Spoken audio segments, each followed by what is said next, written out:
Bonjour à tous et bienvenue sur ma chaîne YouTube. Je m'appelle Bienga Suzy et je suis consultante en e-business.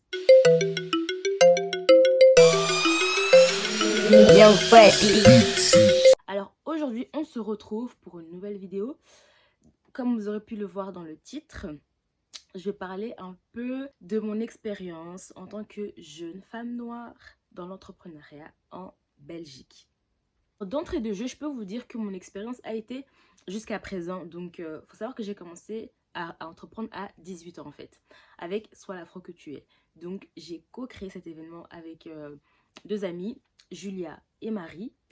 Et notre projet à trois, on a pu faire un événement en fait qui voulait réunir la communauté afro féminine de base en Belgique et puis cela a été un peu plus étendu à la communauté afro tout court, de Bruxelles initialement, puis de Belgique de façon globale, on va dire ça. Et on a fait deux événements, ça s'est super bien passé. Puis on devait faire un troisième événement. S'il vous plaît, ne venez pas me demander quand est-ce qu'il aura lieu parce qu'on ne sait pas. Depuis Covid, on a seulement mis ça de côté en stand-by. Peut-être, who knows, on ne sait pas. Un jour, ça reverra le jour. Mais for the moment, ce n'est pas à l'ordre du jour. Voilà. Pour en revenir à mon expérience, si je dois, voilà, faire un commentaire global, jusqu'à présent, elle a plutôt été positive.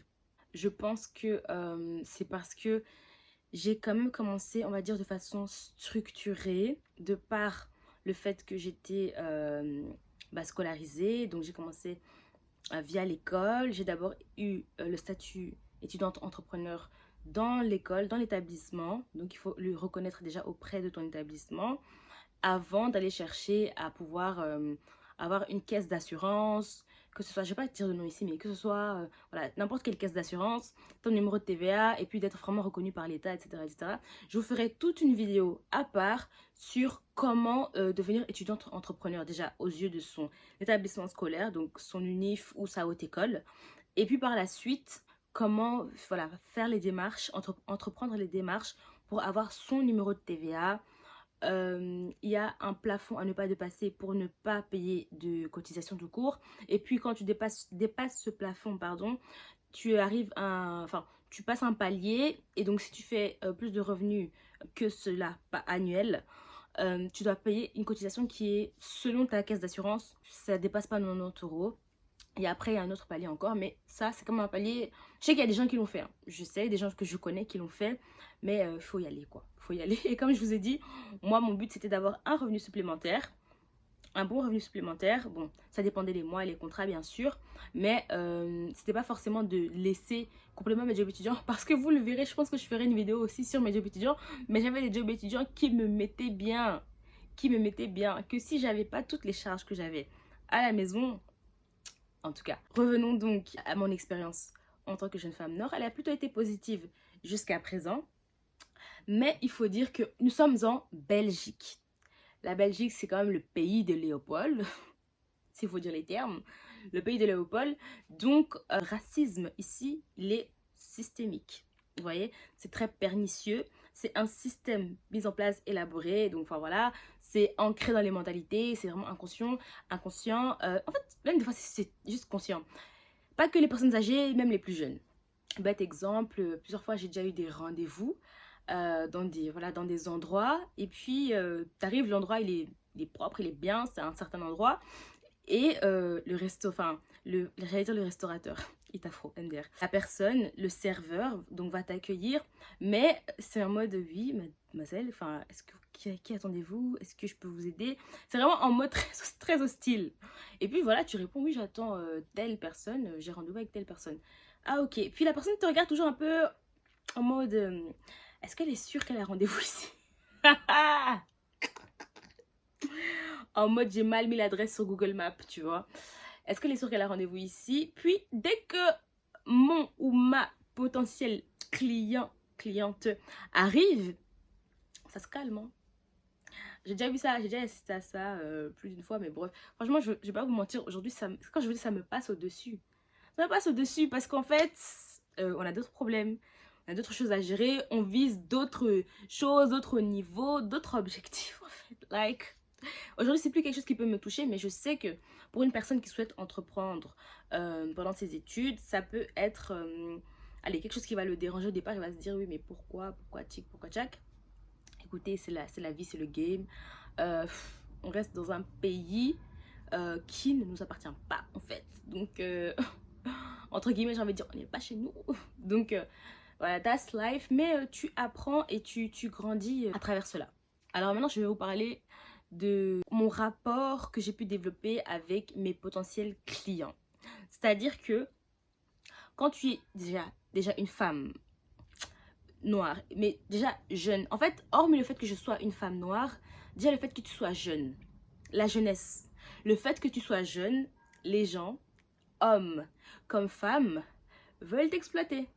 Oui, les gens, hommes comme femmes, veulent t'exploiter. Parce que voilà, on voit un petit jeune, une petite jeune, on se dit, enfin voilà, on va prendre ce service, c'est déjà moins cher. Mais surtout, les gens, en fait, je sais pas, c'est l'être humain, je sais pas expliquer, c'est les personnes, beaucoup, il faut dire la vérité, beaucoup veulent abuser de toi, veulent abuser de ta naïveté, on peut dire, de ton ignorance, de ton innocence, du fait que tu sois nouveau, novice dans l'activité, dans le domaine en fait. C'est une réalité. Les gens veulent abuser de toi, abuser de ta gentillesse, même si j'ai envie de dire. Donc ça c'est une réalité et il faut s'y préparer parce que autant j'ai toujours été une personne avec du répondant, une personne qui sait quand même imposer ses limites, autant je peux vous dire que plus d'une fois, mais plus d'une fois, je me suis fait attraper à mon jeu de vouloir être trop gentille, trop oui, trop... Comme on dit, c'est l'expérience qui conseille. Bon, c'est conséquences qui conseille, mais vous avez compris. L'expérience va t'apprendre. Parce que les gens vont te dire, mais l'expérience va t'apprendre. Et croyez-moi, j'ai appris. J'ai appris. Factuellement, j'ai vraiment appris. Et donc ça, c'est vraiment quelque chose que j'ai vraiment beaucoup remarqué. Et en particulier, bien sûr, avec la jante masculine, avec les messieurs.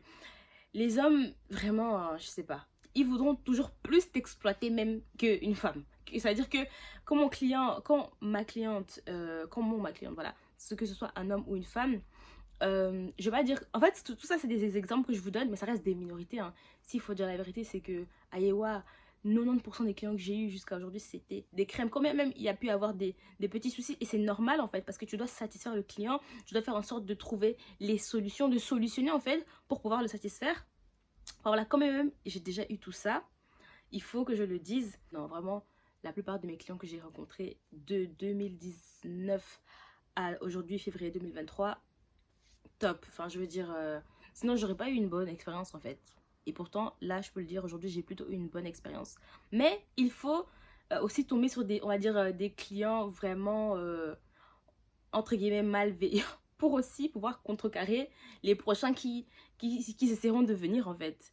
Maintenant, on va dire, lorsque je vois un prospect, lorsqu'un client, un potentiel client, un prospect s'approche de moi, voilà, rentre en contact avec eux. Parce que c'est vrai qu'aujourd'hui, Ayewa, c'est moi qui suis en avant, mais je collabore avec plusieurs personnes, plusieurs entités qui font que voilà, je peux proposer des services beaucoup plus complets.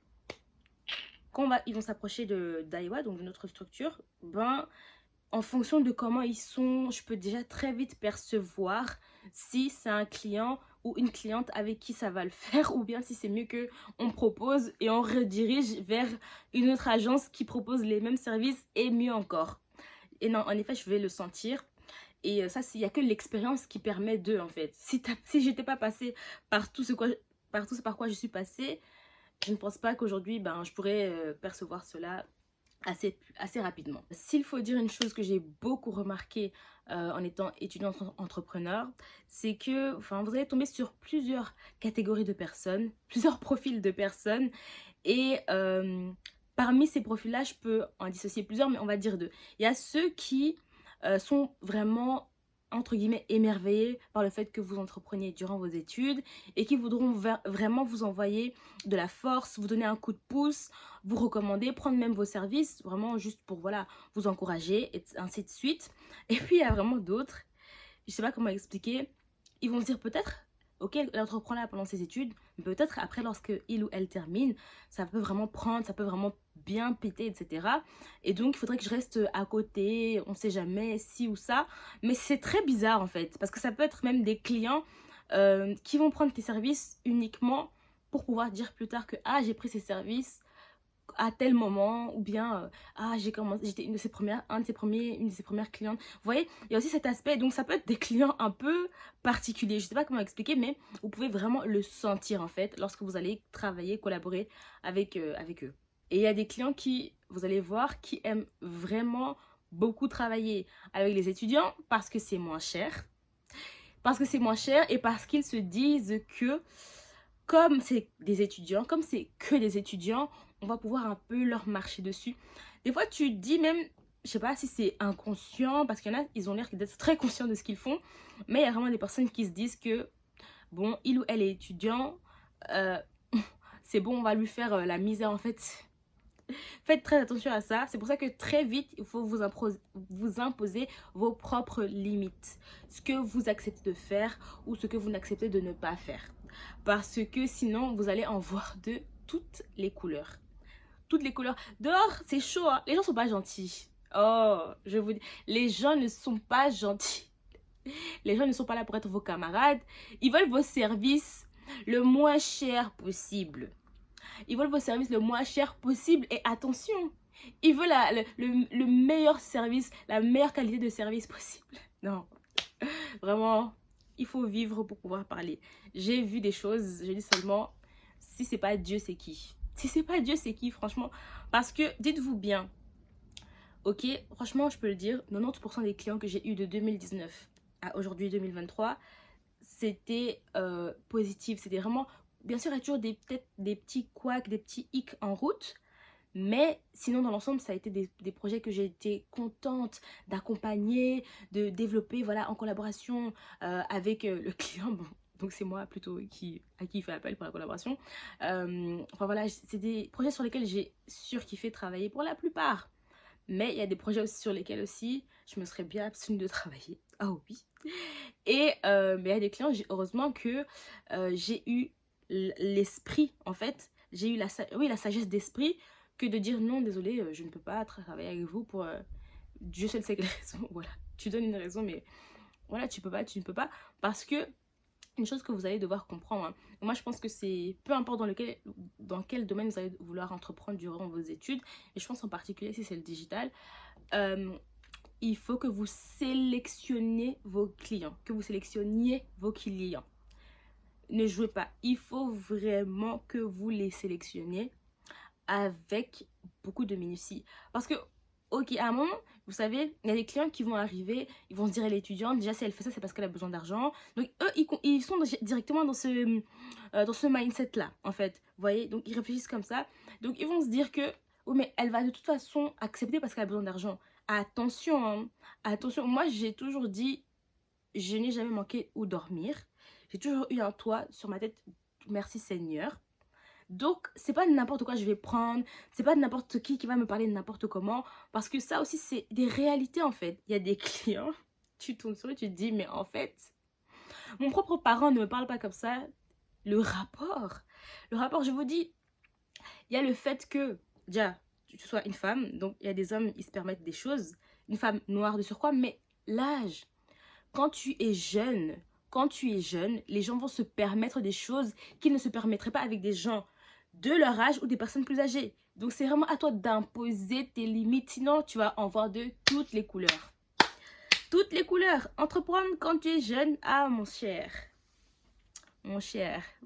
Non franchement, mais aujourd'hui, c'est toutes ces expériences qui m'ont permis ben, voilà, d'être la personne que je suis au final et de proposer des services beaucoup plus sur mesure. Ouais, vraiment sur mesure.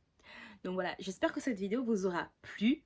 N'hésitez pas si vous avez d'autres questions et j'ai hâte de lire vos commentaires. À très très bientôt. N'oubliez pas de vous abonner, très important. Abonnez-vous, abonnez-vous, abonnez-vous, abonnez-vous. Et lâchez également un pouce sur la vidéo parce que c'est ce qui permet d'être mieux référencé sur YouTube. Oui, votre sista essaye de comprendre de plus en plus le YouTube game. Donc voilà, à très bientôt.